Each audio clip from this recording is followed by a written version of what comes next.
Hello student, good afternoon. This is Sunil Kumar Yadav, SKY. Today we will learn chemistry and basically we will learn atomic structure. In atomic structure we will learn electromagnetic radiation. So let's get started without any delay. सबसे पहले heading डालेंगे आप electromagnetic radiation. What is this electromagnetic radiation? Basically ये सब समझने से पहले मैं आपको इतना सा बात बोलता हूँ. चार्ज आपको पता ही होगा, दो तरह के चार्ज होते हैं, positive charge and negative charge. जब भी चार्ज पार्टिकल मूव करते हैं, तो दो तरह के रेडिएशन जनरेट होता है वहां से. एक इलेक्ट्रिकल फील्ड और एक मैग्नेटिक फील्ड. मतलब इलेक्ट्रिकल रेडिएशन है, मैग्नेटिक रेडिएशन. कहने का मतलब है कि जब भी चार्ज पार्टिकल मूव करते हैं तो दो तरह के फील्ड जनरेट होता है, electrical field and magnetic field. अब ये जो इलेक्ट्रिकल फील्ड और मैग्नेटिक फील्ड है, ये दोनों एक दूसरे के परपेंडिकुलर होता है, परपेंडिकुलर डायरेक्शन में होता है. ओके, और इसी को हम बोलते हैं electromagnetic radiation. Okay, so what is electromagnetic radiation? Oscillating electrical and magnetic field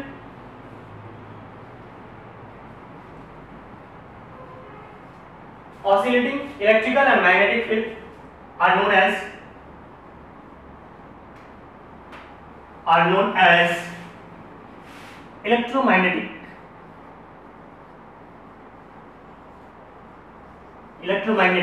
radiation. Here electrical field and magnetic field both are perpendicular to each other.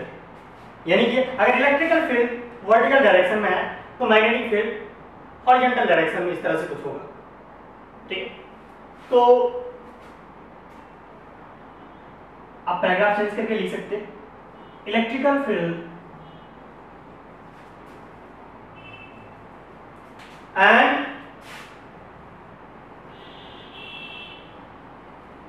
magnetic field are perpendicular to each other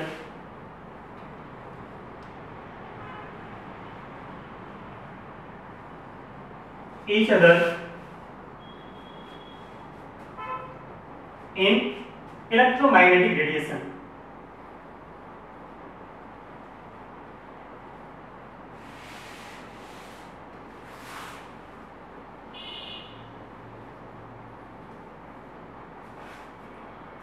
इसको diagram के तौर पे आपको समझाते हैं, ज्यादा समझ में आएगा. जैसे कि सपोज ये एक this is X axis, this is Y axis and this is Z axis. ठीक है, ये जेड एक्सिस जो है ये सामने की तरफ 2D में हम दिखा रहे हैं कुछ इस तरह, X axis, Y axis and Z axis. हमने कहा अगर सपोज ये इलेक्ट्रिक फील्ड है, अगर सपोज इलेक्ट्रिक फील्ड का प्रोपगेशन कुछ इस तरह से हो रहा है, this is what electric field E vector, तो इसके जस्ट परपेंडिकुलर होगा दूसरा वेक्टर. कौन सा?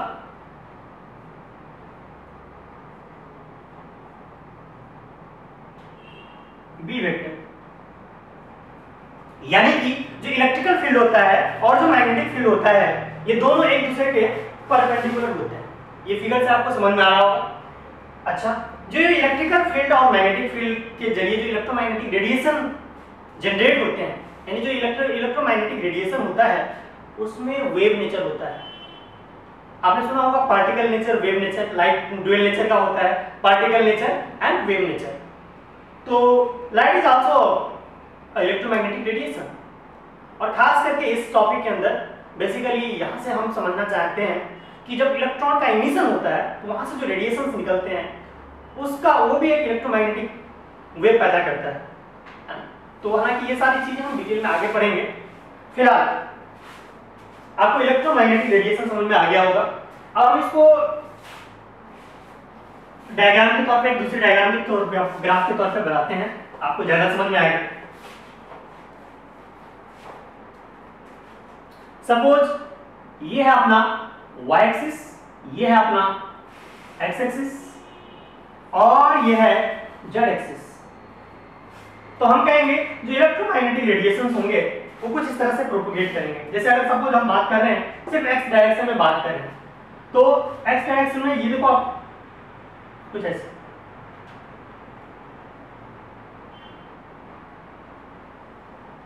सॉरी ये थोड़ा फिगर हम अच्छा से बना लें।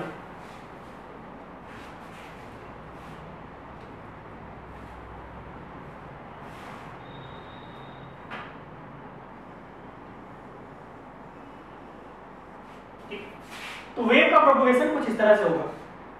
अच्छा, वेव के बारे में आप लोगों को ज्यादा आइडिया नहीं होगा, लेकिन आपने बचपन में कभी तालाब में या पानी में आपने पत्थर तो मारे ही होंगे और आपने इस तरह के वेव जनरेट होते हुए देखे होंगे, है ना? वही वेव है। और इसी तरह से जो रेडिएशन होते हैं, रेडिएशन में भी वेव इसी तरह से निकलते हैं।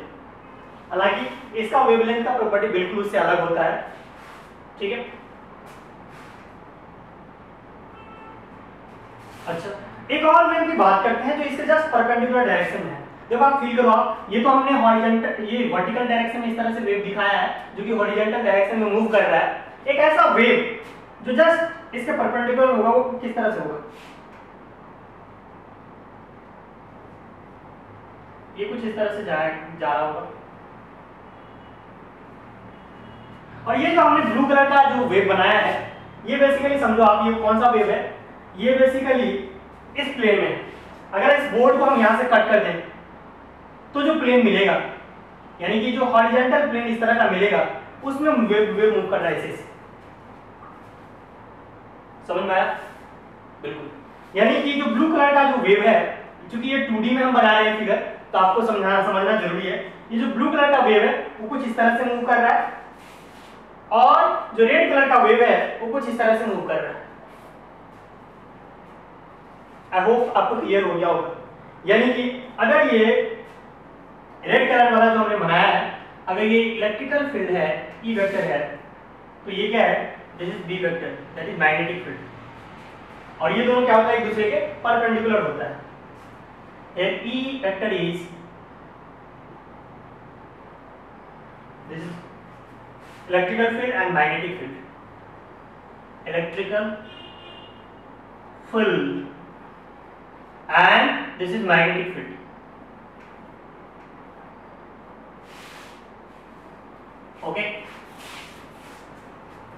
ओके, अब हम बात करेंगे कैरेक्टरिस्टिक ऑफ वेव के बारे में। वेव का कैरेक्टरिस्टिक क्या होता है, इसके बारे में हम समझेंगे।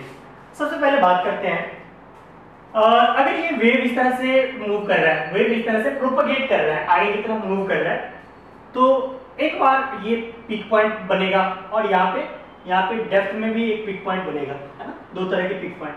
अच्छा, ये जो ऊपर वाला पिक पॉइंट है, यानी कि जो वर्टिकल डायरेक्शन में ऊपर की तरफ जो पिक पॉइंट है, उसको क्या बोलते हैं, उसको बोलते हैं crest. This is what, this is crest. Okay, and इसको क्या बोलते हैं, दिस इज कॉल्ड ट्रफ। अच्छा, मतलब ये दो एक्सट्रीम पॉइंट है वेव्स का। दूसरी बात, ये जो आपका न्यूट्रल एक्सिस है या हॉरिजॉन्टल प्रिंसिपल एक्सिस बोल सकते हैं, ये हॉरिजॉन्टल एक्सिस जो है, ये जो हॉरिजॉन्टल एक्सिस है, इस हॉरिजॉन्टल एक्सिस से जो पीक पॉइंट है, यानी कि जो वर्टिकल डायरेक्शन में पीक पॉइंट है, उसको क्या बोलते हैं, this is called what, this is called basically amplitude. Okay, ये जो हॉरिजॉन्टल एक्सिस है, हॉरिजॉन्टल एक्सिस जो सबसे ऊपरी वाला पार्ट है, यानी कि हॉरिजॉन्टल एक्सिस से जो पीक पॉइंट आता है, वो जो डिस्टेंस होता है, दैट इज कॉल्ड एम्पलीट्यूड। यानी कि जो हाइट होता है किसी वेव का, हाइट ऑफ द वेव, है ना, या height of the crest is called what, amplitude. अच्छा, क्या हम इसको ट्रफ के रेस्पेक्ट में भी कर सकते हैं? जितना ही बड़ा ये ए होता है यहाँ पे, उतना ही बड़ा यहाँ पे ये होता है। अगर सक्सेसिव हम वेव की बात करें, अप्रोक्सीमेटली लगभग उतना ही बड़ा होता है। हालांकि ये वेव कुछ इस तरह से आपने देखा होगा, जब आपने पत्थर मारा होगा तालाब में, तो वेव कुछ इस तरह से जनरेट होता है। पहले बड़े बड़े वेव्स दिखते हैं जहाँ पे पत्थर गिरा, है ना, और फिर धीरे धीरे धीरे धीरे धीरे धीरे धीरे इसका एम्पलीट्यूड घटते जाता है।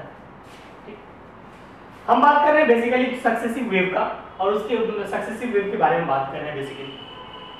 तो यहाँ पे जो ये जो हाइट है, height of crest that is called amplitude, and depth of trough that is called also amplitude. मतलब एम्पलीट्यूड को दोनों तरीके से हम डिफाइन कर सकते हैं। अच्छा, दूसरी बात कि जो दो सक्सेसिव क्रेस्ट है, ये भी ये दूसरा क्रेस्ट है, ये जो दो सक्सेसिव क्रेस्ट है, इस दोनों के बीच का जो डिस्टेंस होता है इसको बोलते हैं वेवलेंथ। वेवलेंथ, और इसको क्या चीज से डिनोट करते हैं? लैम्डा से डिनोट करते हैं। बहुत अच्छा, ओके। उसके बाद एक और बात, क्या? वेलोसिटी। अच्छा, वेलोसिटी क्या होता है वेव का? ये सारे से डिफाइन करेंगे। हालांकि जैसे आप नॉर्मल फिजिक्स में पढ़ते है ना, distance travel per unit time, displacement per unit time, है ना, आप बोलते वेलोसिटी। अगर हम वेव की वेलोसिटी की बात करते हैं तो यहाँ पे हम इसको कुछ इस तरह से डिफाइन करते हैं कि जो डिस्टेंस कवर होता है, जो लीनियर डिस्टेंस कवर होता है वेव के द्वारा 1 सेकेंड, वो उसका वेलोसिटी होता है। मतलब velocity of wave is what? Distance covered by wave, linear distance covered by wave in 1 second. Clear? Okay. अच्छा, इसके अलावा एक और टर्म आता है फ्रीक्वेंसी। फ्रीक्वेंसी क्या होता है? ये सारा एक एक करके हम समझते हैं। फ्रीक्वेंसी क्या होता है, वेव नंबर क्या होता है, ये सारा कैरेक्टरिस्टिक फिलहाल अभी आप ड्रॉ कीजिए, हम आगे बढ़ते हैं। इसको मैं इरेज करता हूं। वेवलेंथ को हम लैम्डा से डिनोट करते हैं, एम्पलीट्यूड ए है ना, this is what? This is amplitude.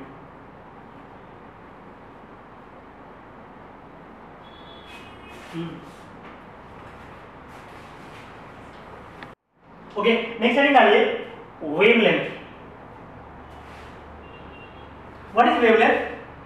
This basically the distance between two successive crest और ट्रफ। दो सक्सेसिव क्रेस्ट या ट्रफ के बीच का जो डिस्टेंस होता है वही क्या होता है?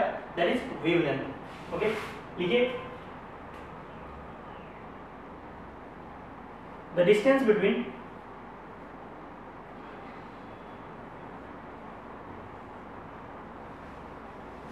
two successive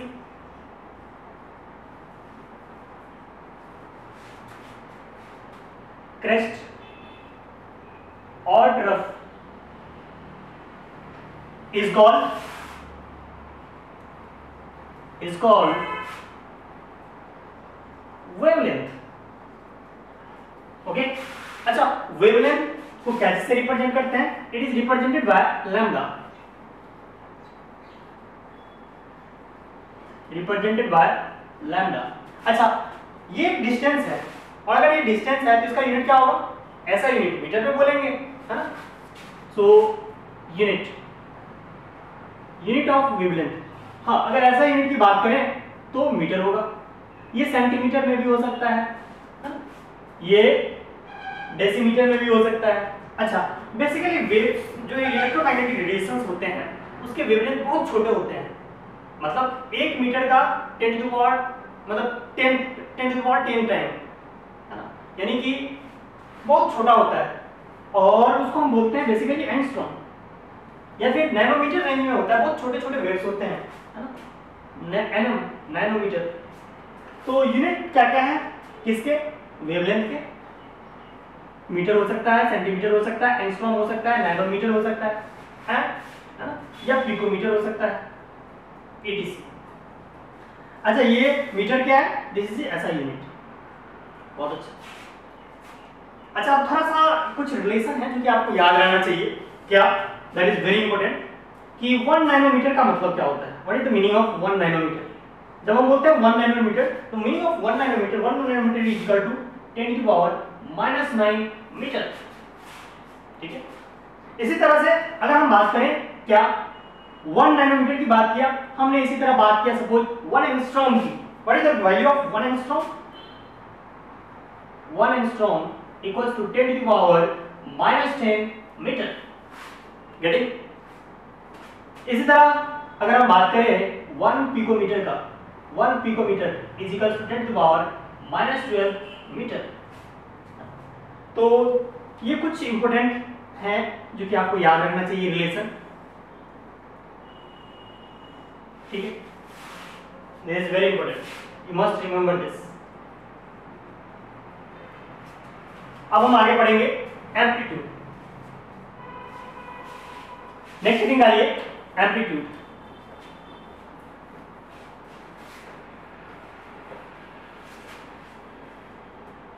so what is amplitude?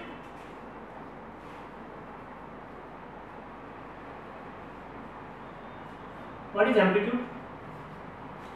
The amplitude is basically height of crest or depth of trough, है ना? Amplitude is basically what? Height of crest or depth of trough is called amplitude. Okay, अच्छा amplitude को same क्या चीज से हम major करेंगे, क्या चीज में मेजर करेंगे? रिप्रेजेंट कर सकते हैं, ए से डिनोट करते हैं इसको, है ना? अच्छा, इसका यूनिट क्या होता है? सिंपल सा, ये भी एक हाइट है या डेप्थ है, दैट मींस इसका भी क्या यूनिट होगा? मीटर होगा या सेंटीमीटर होगा, ठीक, एंड सो ऑन। अच्छा, अब तीसरी बात करते हैं, third, that is frequency. That is very important. Frequency को हम न्यू से डिनोट करते हैं। What is frequency? Basically frequency होता है बेसिकली कि ऑसिलेशन पर सेकेंड, यानी कि अगर वेव प्रोपेगेट कर रहा है तो एक सेकेंड में कितना बार वो प्रोपेगेट कर रहा है, दैट इज कॉल्ड फ्रीक्वेंसी। जैसे सपोज जब आप किसी तालाब में पत्थर मारते और किसी एक पर्टिकुलर पॉइंट पर वेव बार बार जनरेट हो रहा है, जैसे वेव चलना शुरू किया, तो एक पर्टिकुलर पॉइंट पर आप चले जाइए और एक पर्टिकुलर पॉइंट को ध्यान से एनालाइज कीजिए कि वहां पर एक सेकेंड में कितना बार वेव जनरेट हो रहा है, तो वही उसका क्या होगा? फ्रीक्वेंसी। मतलब फ्रीक्वेंसी है कि एक सेकेंड में कितना बार कोई वेव जनरेट होता है ना?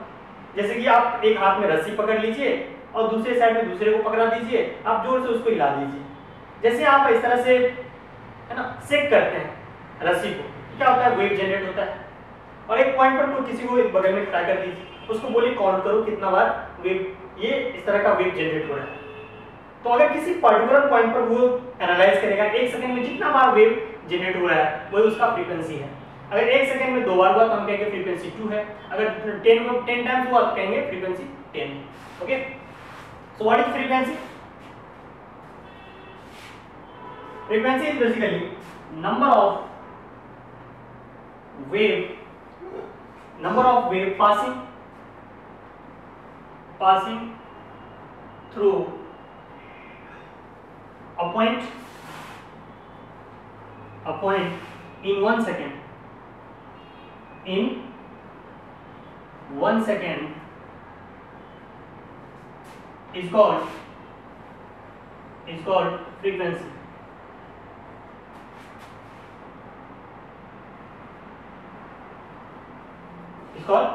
फ्रीक्वेंसी, एक सेकंड में कितना बार वेव जनरेट होता है, वही क्या है? फ्रीक्वेंसी है। अच्छा, फ्रीक्वेंसी को हम क्या चीज से डिनोट करते हैं? This is represented bye new. इसको हम न्यू से डिनोट करते हैं। अच्छा, इसका यूनिट क्या होता है? देखिए, हमने कहा यूनिट बेसिकली ये कितना बार रिपीट किया एक सेकंड में, दैट इज बेसिकली साइकिल पर सेकंड। कितना साइकिल कंप्लीट करता है एक सेकंड में कोई वेव, वो उसका फ्रीक्वेंसी होता है। यानी कि इसका यूनिट हम एक बोल सकते हैं क्या? साइकिल पर सेकंड। साइकिल पर सेकंड। इसका जो एक और यूनिट होता है, ये पर सेकंड में आया ना, ये साइकिल पर सेकंड को हम हर्ट्ज भी बोलते हैं। हर्ट्ज, तो फ्रीक्वेंसी को बेसिकली जनरली हम हर्ट्ज में मापते हैं। अच्छा, ये हर्ट्ज क्या होता है? What is hertz? ये जो हर्ट्ज होता है, दिस इज सेकंड इनवर्स जो होता है, second to the power minus, पर सेकंड को हम सेकंड टू द पावर -1 बोल सकते हैं, यानी पर सेकंड, है ना? ये जो हर्ट्ज होता है, ये बेसिकली सेकेंड इनवर्स होता है। Clear? Second to the power -1। अच्छा, यानी कि अगर हम आपसे पूछें कि हर्ट्ज को शॉर्ट में क्या लिखते हैं, hz, और अगर हम बोलें कि 1 हर्ट्ज बराबर कितना होगा, तो हम बोलेंगे कि 1 सेकेंड इनवर्स। अच्छा, अगर हम बोलते हैं 1 किलो हर्ट्ज, इसका मतलब होता है 1000 हर्ट्ज, या फिर इसका मतलब होता है क्या, 1000 सेकेंड इनवर्स। तो ये इंपॉर्टेंट चीज है, ये इंपॉर्टेंट पॉइंट है जो कि आपको ध्यान रखना चाहिए। ओके, अब हम आगे मूव करते हैं। नेक्स्ट हेडिंग डालिए velocity.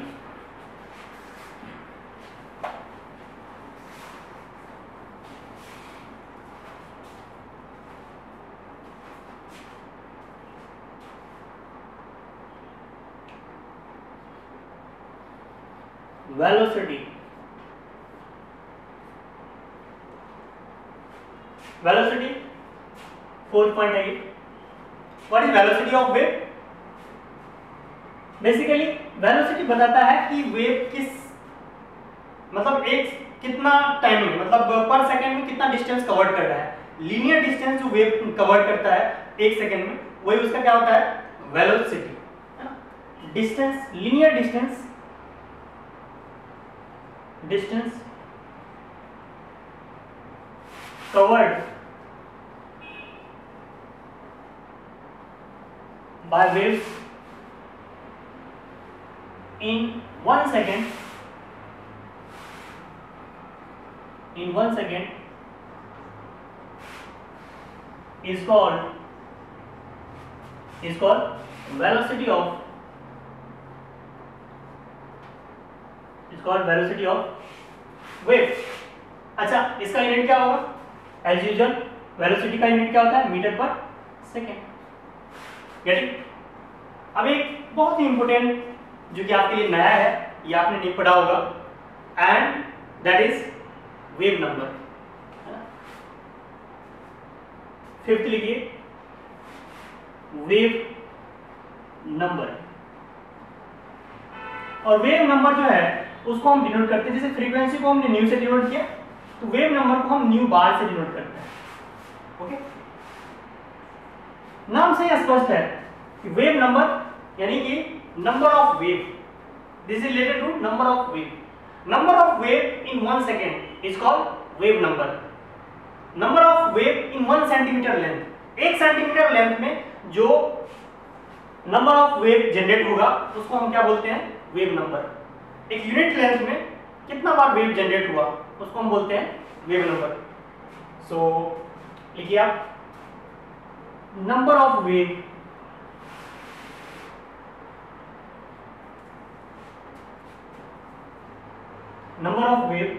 in 1 centimeter length, 1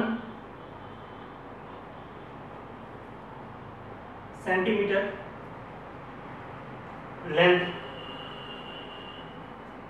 number of waves in 1 centimeter length is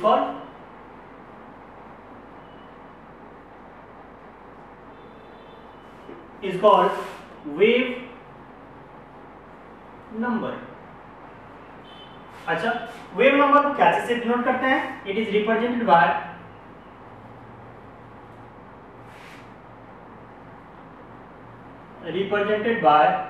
what, nu बार।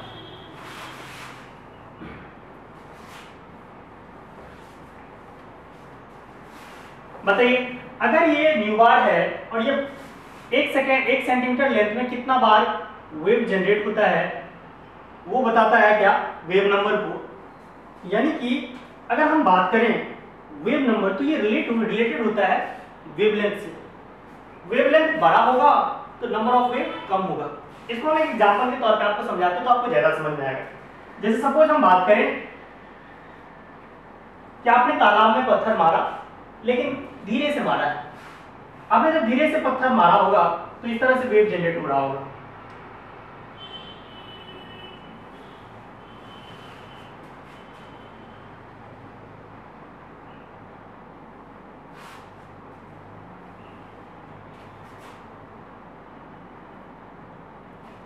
तो अब मान लेते हैं कि ये जो डिस्टेंस है, ये डिस्टेंस कितना है, ये डिस्टेंस मान लेते हैं कि ये 1 सेंटीमीटर है और ये भी क्या है 1 सेंटीमीटर लेंथ। ये 1 सेंटीमीटर लेंथ में कितना बार वेव जनरेट हुआ, यहां से यहां 1 2 और 3 वेव जनरेट हुआ 3।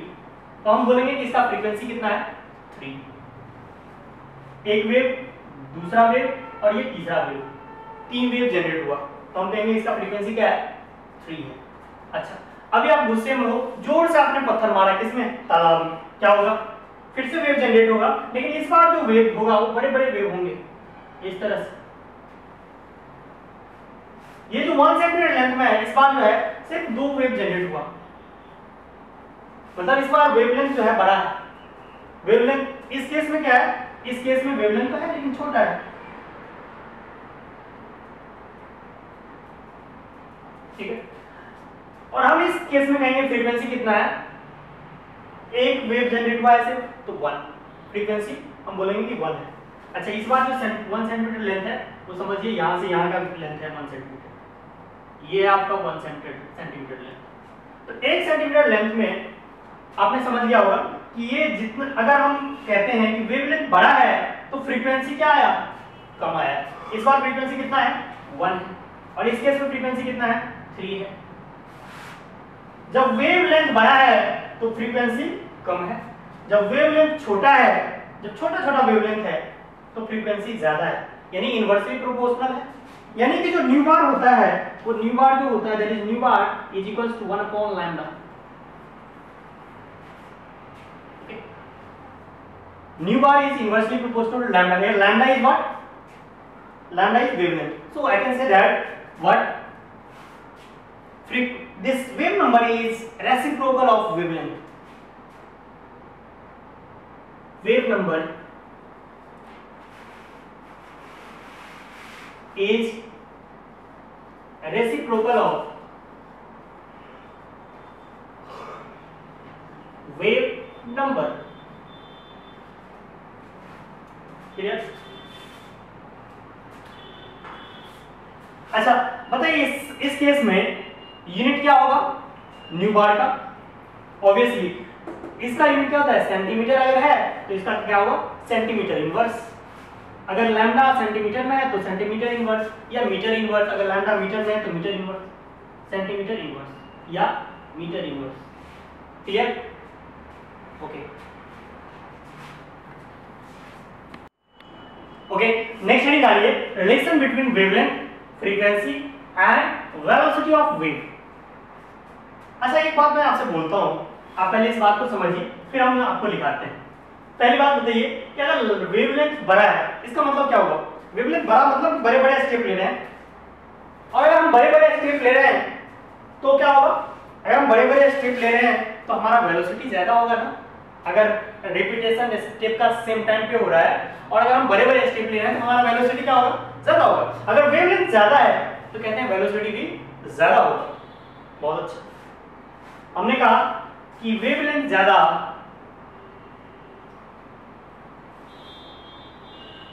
तो वेलोसिटी ज्यादा। साथ ही साथ एक और बात बोलते हैं आपको, फ्रीक्वेंसी। फ्रीक्वेंसी का मतलब है कि हम जो आगे की तरफ स्टेप ले रहे हैं वो स्टेप का रिपीटेशन तेजी में हो रहा है ना। जैसे मान लीजिए आप, हम तेजी से जा रहे हैं, हम तेजी से मूव कर रहे हैं एक पॉइंट से दूसरे पॉइंट पर, यानी कि नंबर ऑफ स्टेप्स पर सेकंड हमारा अगर स्पीड में है तो हम वेलोसिटी हम कहेंगे ज्यादा है। अगर वो धीरे धीरे जा रहे हैं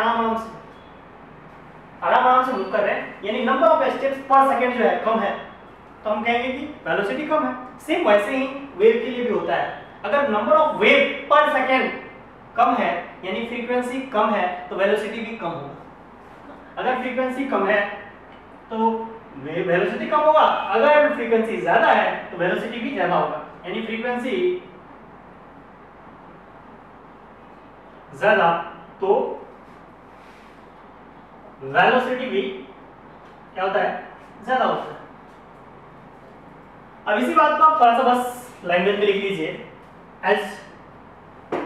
as we know wavelength is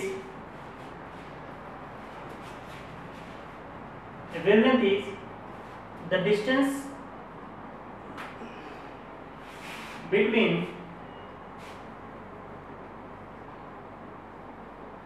two successive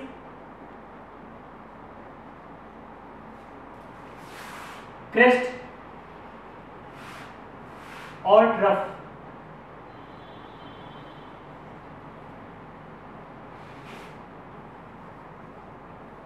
and frequency is number of wave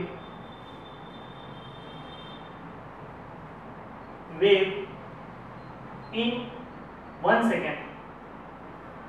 एक सेकेंड में कितना नंबर ऑफ वेव बना वो है frequency.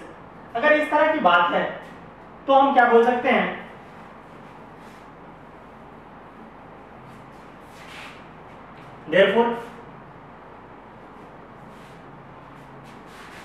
therefore velocity of wave will be equals to, what is the velocity of wave? Velocity of wave will be equals to v is equal to wavelength into frequency या frequency into wavelength, frequency into wavelength। अगर velocity को हमने v से denote किया है, अगर velocity v है तो v बराबर हम बोल सकते हैं फ्रीक्वेंसी का यूनिट न्यू से डिनोट करते हैं हम, और वेवलेंथ को हम लैम्डा से डिनोट करते हैं, तो v बराबर क्या हो जाएगा, न्यू लैम्डा हो जाएगा। गेटिंग? अच्छा, वेलोसिटी का तो आपको पता ही है। तो इस तरह से ये जो रिलेशन है काफी इंपॉर्टेंट है, ये हम क्वेश्चन में यूज करते हैं, कई सारे न्यूमेरिकल प्रॉब्लम में आपको यूज करना होता है। अच्छा, एक स्पेसिफिक बात नोट करके आप लिख सकते हैं, क्या आप जानते हैं वेलोसिटी ऑफ लाइट कितना होता है? 3 × 10⁸ मीटर पर सेकेंड। कहाँ पे? वैक्यूम। वेलोसिटी ऑफ लाइट कितना होता है? वेलोसिटी ऑफ लाइट, और वेलोसिटी ऑफ लाइट को हम c से डिनोट करते हैं, c that is equal to कितना होता है, 3 × 10⁸ मीटर पर सेकेंड। कहाँ पे होता है ये? बेसिकली ये वैक्यूम में होता है। मैं ब्रैकेट में लिख देता हूँ, वैक्यूम। अगर हम ये c जो है लाइट के लिए हम बात करें तो लाइट के लिए हम c का वैल्यू क्या बोल सकते हैं, c यानी वेलोसिटी का बारे में क्या बोल सकते हैं, अगर लाइट की वेलोसिटी की बात कर रहे हैं तो c बराबर हम क्या लिख सकते हैं, न्यू इनटू लैम्डा।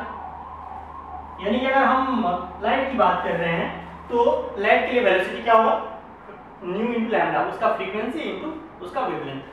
क्लियर? तो आई होप आपको यहां तक बिल्कुल समझ में आ गया होगा। हम आगे पढ़ेंगे।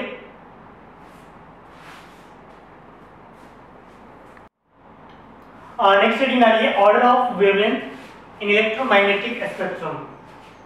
Order of wavelength in electromagnetic spectrum.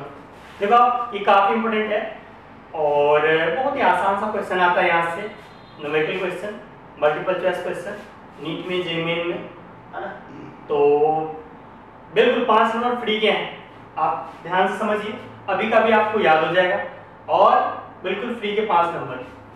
ठीक है, order of wavelength in electromagnetic spectrum.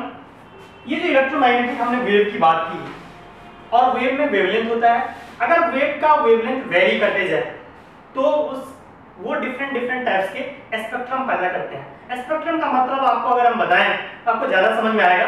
आपने पहले भी पढ़ा होगा, जब व्हाइट लाइट कोई प्रिज्म से पास करता है तो वो 7 कंस्टिट्यूएंट कलर में, विग्वियोर आपने पढ़ा होगा, है ना, वायलेट, इंडिगो, है ना, ये वाला विग्वियोर आपने पढ़ा होगा।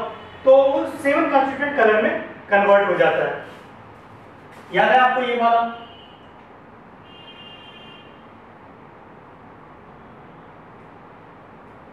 ये मतलब 1 2 3 4 5 6 7, ये 7 कंस्टिट्यूएंट कलर में कन्वर्ट हो जाता है, violet, indigo, blue, green, yellow, orange and red colour में।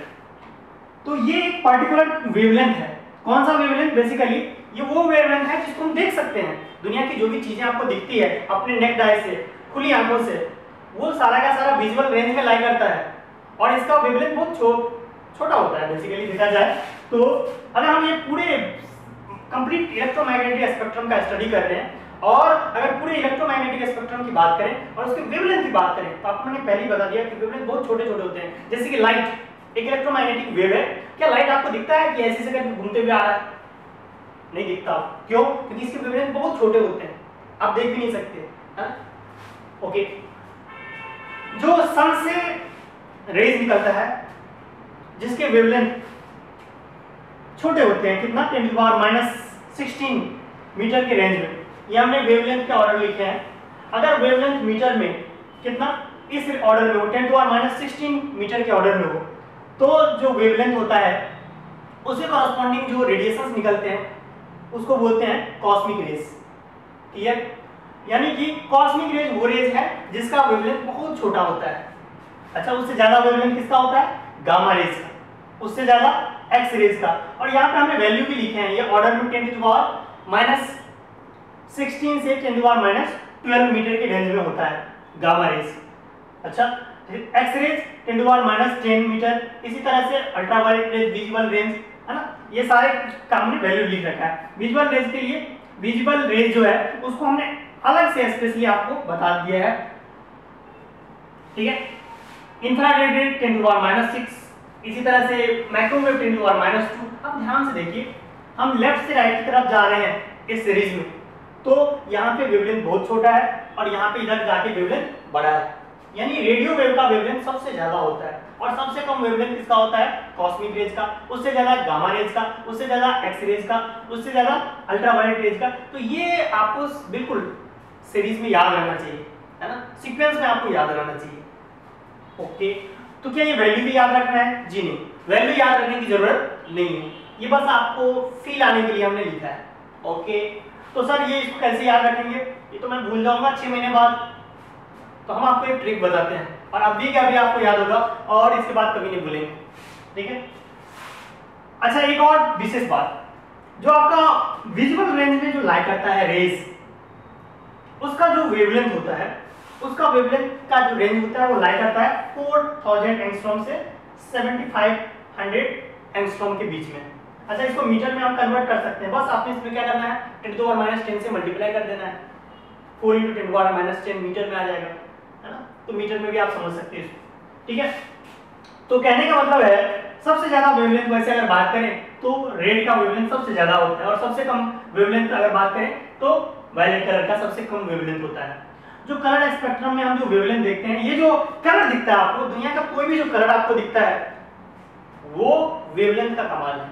मतलब जो लाइट उसमें पड़ता है और लाइट रिफ्लेक्ट होकर जो आपके रेटिना पे पड़ता है, जब आप देख सकते हैं किसी भी चीज को, तो जब किसी चीज को आप देखते हैं तो कब देखते हैं? जब लाइट रे उसके ऊपर पड़ता है, उससे रिफ्लेक्ट होकर आपके रेटिना पर इमेज क्रिएट करता है। अच्छा, जो रिफ्लेक्टेड रेज है उसका वेवलेंथ जिस रेंज में लाई करता है वैसा ही कलर आपको दिखता है। जैसे कि मान के चलिए अगर रिफ्लेक्टेड लाइट का वेवलेंथ है 4000 एंगस्ट्रॉम, तो ये आपको दिखेगा वायलेट कलर।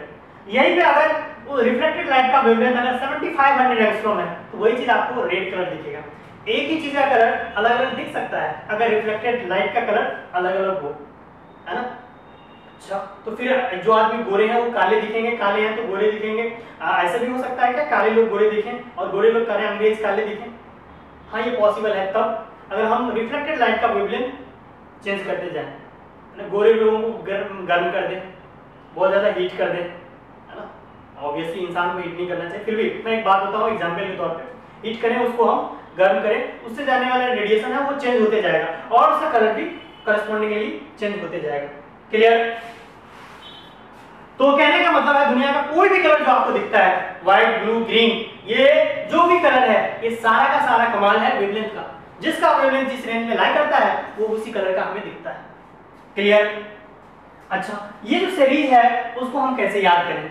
तो चलिए हम आपको एक ट्रिक बताते हैं और अभी का अभी आपको याद हो जाएगा। हम इसको मिटा रहे हैं फिलहाल।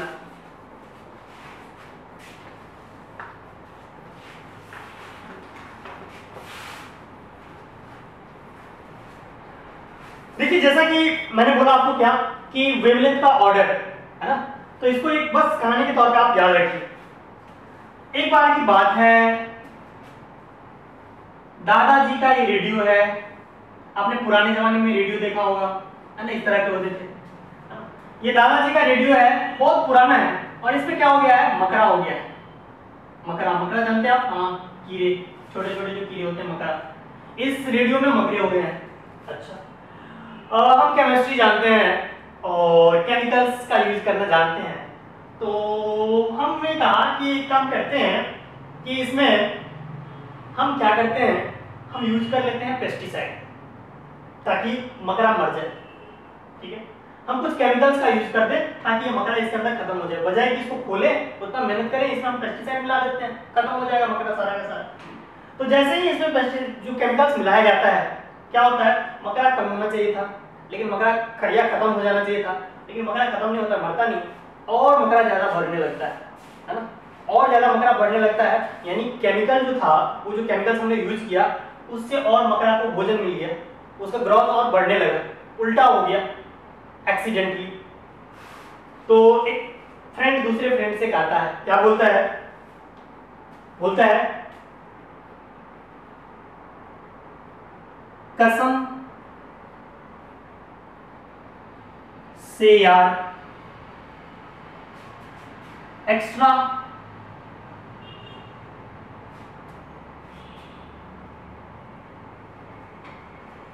उल्टे विजन से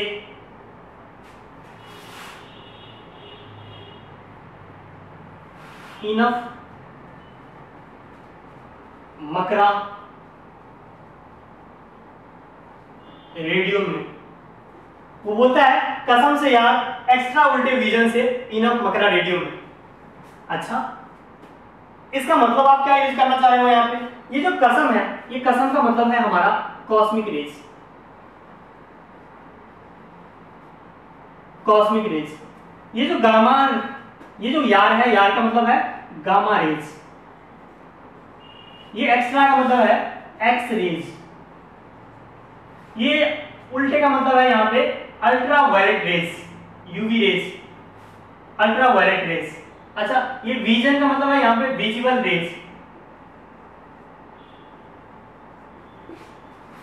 इनफ का मतलब है हमारा इंफ्रारेड रेज, इंफ्रारेड रेज। मकरा का मतलब है हमारा माइक्रोवेव। रेडियो का मतलब है मेरा रेडियो वेव। अभी जो मैंने आपको इलेक्ट्रोमैग्नेटिक स्पेक्ट्रम दिखाया था, उसका जो ऑर्डर होगा वो कुछ इस तरह से होगा। कॉस्मिक रेज का वेवलेंथ सबसे कम, उससे ज्यादा गामा रेज का, उससे ज्यादा एक्स रेज का, उससे ज्यादा अल्ट्रावायलेट रेज का, उससे ज्यादा विजिबल रेज का, उससे भी ज्यादा इंफ्रारेड रेज का, और सबसे ज्यादा रेडियो वेव्स का। क्लियर? तो आपको बस कितना याद रखना है, क्या? कसम से यार एक्स्ट्रा उल्टे विजन से इनफ मकरा रेडियो में। बस इतना याद रखिए, आपको ये सीक्वेंस बिल्कुल याद हो जाएगा, है ना। एक्स्ट्रा उल्टे कसम से यार एक्स्ट्रा उल्टे विजन से इनफ मकरा रेडियो में। तो बताइए सबसे कम वेवलेंथ किसका है? सबसे कम वेवलेंथ कॉस्मिक रेज का है, और सबसे ज्यादा वेवलेंथ किसका है? सबसे ज्यादा वेवलेंथ रेडियो वेव का है। अच्छा, अगर फ्रीक्वेंसी की बात करें तो फ्रीक्वेंसी क्या होता है? इनवर्स, मतलब फ्रीक्वेंसी अगर हम बात करें, हमने एक रिलेशन आपको बताया, v वेलोसिटी होता है न्यू इनटू लैम्डा। अगर हम लैम्डा और न्यू की बात करें तो न्यू बराबर लिख सकते हैं v बाय लैम्डा, है ना। यानी कि फ्रीक्वेंसी जो होता है वो इनवर्सली प्रोपोर्शनल होता है लैम्डा का। अगर हम बोलें कि फ्रीक्वेंसी सबसे ज्यादा किसका है, जिसका वेवलेंथ सबसे कम, उसका फ्रीक्वेंसी सबसे ज्यादा। तो फ्रीक्वेंसी सबसे ज्यादा होगा कॉस्मिक रेज का, और सबसे कम फ्रीक्वेंसी किसका होगा? रेडियो वेव का। तो इस तरह के ढेरों क्वेश्चन बनते हैं, जैसे वेलोसिटी से रिलेटेड क्वेश्चन आ सकता है, वेलोसिटी के ऑर्डर से रिलेटेड, है ना। या फिर आपको वेव नंबर से पूछ सकता है, वेव नंबर इनवर्सली प्रोपोर्शनल होता है लैम्डा का, तो आपसे वेव नंबर से रिलेटेड क्वेश्चन पूछ सकता है कि वेव नंबर का ऑर्डर क्या है।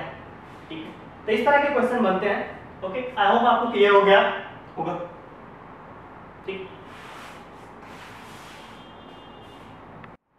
ओके, तो अभी जो हमने पढ़ा इलेक्ट्रोमैग्नेटिक स्पेक्ट्रम, उसी के ऊपर एक क्वेश्चन है ये आपका होमवर्क के रूप में क्वेश्चन हमने दिया है